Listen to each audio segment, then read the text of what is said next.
अस्सलाम वालेकुम student, welcome back to my channel. Welcome back to another video lecture. तो अगर guys आप चैनल पर नए हैं तो प्लीज़ चैनल को सब्सक्राइब करें एंड बेल आइकन को दबाना मत भूलिएगा।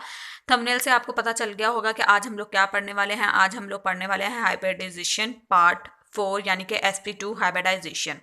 तो sp2 हाइब्रिडाइजेशन की बात करें तो अटोमिक ऑर्बिटल जो किसी सेंट्रल एटम के अटोमिक ऑर्बिटल जो है वो आपस में क्या करते हैं, आपस में कंबाइन होकर same energy and same shape के ऑर्बिटल्स बनाते हैं, जिसको हम लोग बोलते हैं हाइब्रिड ऑर्बिटल। तो यहाँ पे आज हम लोग पढ़ने वाले हैं sp2 हाइब्रिडाइजेशन। दैट मीन एक s ऑर्बिटल इसके अंदर होगा और एक p ऑर्बिटल होगा, यानी कि s ऑर्बिटल एक होगा एंड दो p ऑर्बिटल होंगे। s ऑर्बिटल और दो p ऑर्बिटल मिलकर क्या बनाएंगे? Hybrid orbital. ये P X and P Y and S. अब दोनों ये तीनों मिलकर क्या करेंगे? हाँ, तीन हाइब्रिड ऑर्बिटल बनाएंगे। Same energy, same kind of, same energy, same shape होगा इन तीनों का। sp2 sp2 sp2। अब ये तीनों मिलकर किस तरह की शेप जो है, ये किस तरह की ज्योमेट्री में एक जो है ये एक दूसरे से अलग होंगे, या फिर कह लें कि किस तरह की अरेंजमेंट में ये आएंगे। sp2 ये एक दूसरे से मैक्सिमम डिस्टेंस पर अपार्ट होंगे, तीनों एक दूसरे से मैक्सिमम डिस्टेंस पर अपार्ट होंगे, यानी कि इनका स्ट्रक्चर होगा ट्राइगोनल।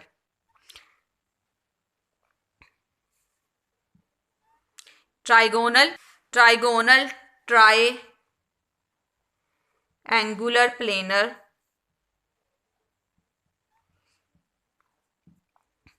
तो इसका ये वाला स्ट्रक्चर बनेगा, जो जिस तरह का ज्योमेट्री होगा इसका 120 डिग्री का जो हमारे पास एंगल होगा, बॉन्ड एंगल, वो 120 डिग्री का होगा। तो स्टूडेंट sp2 हाइब्रिडाइजेशन में एक s और दो p आपस में क्या करते हैं? कंबाइन होते हैं, और या फिर हाइब्रिड कंबाइन होने के बाद same shape and same energy के sp2 ऑर्बिटल्स जो हैं वो बनाएंगे तीन, और वो तीनों की अरेंजमेंट्स क्या होगी? Trigonal planar. ज्योमेट्री भी यही होगी और शेप भी यही होगा। 120 डिग्री का जो है उसके अंदर बॉन्ड एंगल होगा। तो sp2 हाइब्रिडाइजेशन की बात करें तो sp2 हाइब्रिडाइजेशन में सबसे पहली जो एग्जांपल हमारे जो है सिलेबस में आती है, एफएससी के सिलेबस में, पाकिस्तान में एफएससी एंड जो है इंडिया में हमारे I am not from India, but India की बात करें तो वहाँ पे मैट्रिक के सिलेबस में भी sp2 हाइब्रिडाइजेशन है, यानी कि पूरा हाइब्रिडाइजेशन है टॉपिक। तो सबसे पहले बात करते हैं हम लोग बोरोन ट्राईफ्लोराइड की बात करते हैं। बोरोन ट्राईफ्लोराइड की बात करें तो सेंट्रल एटम हमारे पास स्टूडेंट क्या है? बोरोन है। तो बोरोन के अगर मैं इलेक्ट्रॉनिक कन्फिग्रेशन लिखना चाहूँ तो बोरोन के अंदर टोटल होते हैं 5, जो है बोरोन के अंदर टोटल 5 हैं, सॉरी, टोटल बोरॉन के अंदर 5 इलेक्ट्रॉन्स हैं। तो अगर मैं इलेक्ट्रॉन के अरेंजमेंट की बात करूं तो कुछ इस तरह की अरेंजमेंट होगी। तो अब ये देखिए कि 5 बन गए हैं कि 1s 2 2s 2 2p 1। तो x जो p है, p x के अंदर एक है, पी वाई खाली है, पी जी खाली है, 2pz खाली है स्टूडेंट। तो अभी क्या करेंगे? जब भी हम, ये तो अभी ग्राउंड स्टेट पर है ना, बी हमारा ग्राउंड स्टेट पर है बोरॉन, लेकिन जब भी बोरॉन एक्साइटेड स्टेट पर जाएगा स्टूडेंट, बोरॉन एक्साइटेड स्टेट पर जाएगा, तो यही अगर हम इलेक्ट्रॉनिक कन्फिग्रेशन या इसका जो है अरेंजमेंट होगी एटम्स की, सॉरी इलेक्ट्रॉन्स की। तो अभी पहले शेल को तो हम लोगों ने छेड़ना ही नहीं, हम लोगों ने सिर्फ वैलेंस शेल को देखना है। तो वैलेंस शेल का जो यहाँ से इलेक्ट्रॉन है वो यहाँ पर शिफ्ट हो जाएगा, तो सारे के सारे अनपेयर हो जाएंगे वैलेंस शेल के इलेक्ट्रॉन। तो ये क्या है? 2s1 2s, sorry 2s1 2px 2p y and 2p z। जब भी इसकी हाइब्रिडाइजेशन होगी इन ऑर्बिटल्स की, तो हाइब्रिडाइजेशन स्टूडेंट हमारी होगी ये जो तीन लास्ट वैलेंस शेल की जो ये तीन हैं इनकी हाइब्रिडाइजेशन होगी। 2s 2px एंड 2py, हमें एक s चाहिए और 2p चाहिए, तो यहाँ से एक s लिया और ये यहाँ से हमारे 2p आ गए। तो अभी स्टूडेंट जब भी हम बात करेंगे तो अभी ये तीनों के तीनों हाइब्रिडाइज होकर क्या करेंगे, sp2 sp2 sp2, इन तीनों को हम लोग बोलेंगे अंदर एक एक अनपेयर्ड इलेक्ट्रॉन पड़ा हुआ है। उसके बाद जो बोरोन है उसका 1s2। तो ये तीनों जो हैं हमारे ये sp2 हाइब्रिडाइज ऑर्बिटल हैं, एक उसका वेकेंट पड़ा हुआ है 2pz, वो अलग है।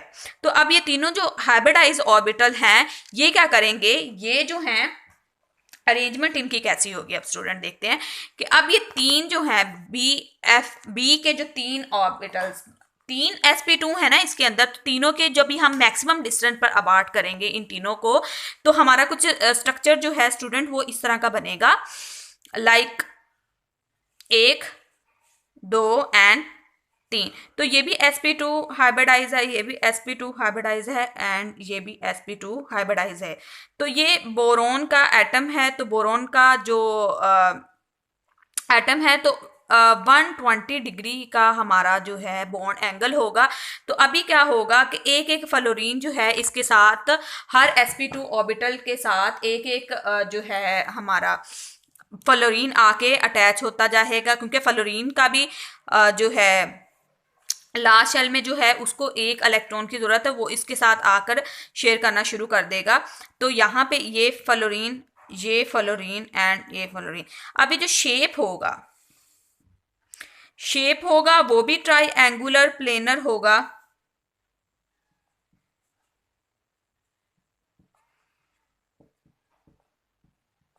और हमारा जो ज्योमेट्री होगी वो भी try angular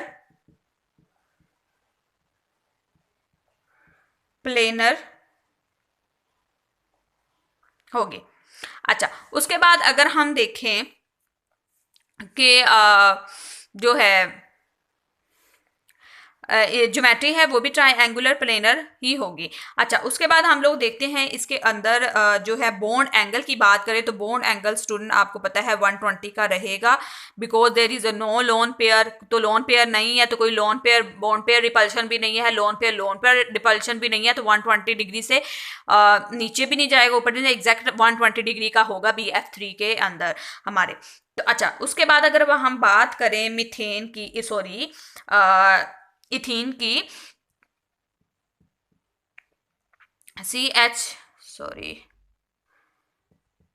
CH2 double bond CH2। तो अब यहां से हम एक कार्बन एटम ले लेते हैं जिसकी हम रिप्रेजेंटेशन कर देते हैं कि हम उस एक कार्बन एटम की सपोज ये भी कार्बन हाइब्रिडाइज होगा, ये भी कार्बन हाइब्रिडाइजेशन के थ्रू ये बॉन्ड बनाएगा। तो अभी एक ही हम हाइब्रिडाइजेशन कर लेते हैं कि सपोज हम लोगों ने जो है ये एक कार्बन जो है, कार्बन के अंदर आपको पता है स्टूडेंट कितने इलेक्ट्रॉन होते हैं, 6। तो एक तो पहला पेयर जो चला गया पहले शेल के अंदर, अब जो हमारे पास बाकी बचे हैं उसके अंदर हम लोग इस तरह 6 इलेक्ट्रॉन आ गए। ये है 1s2, ये है 2s2, ये है 2px, 2py, 2pz।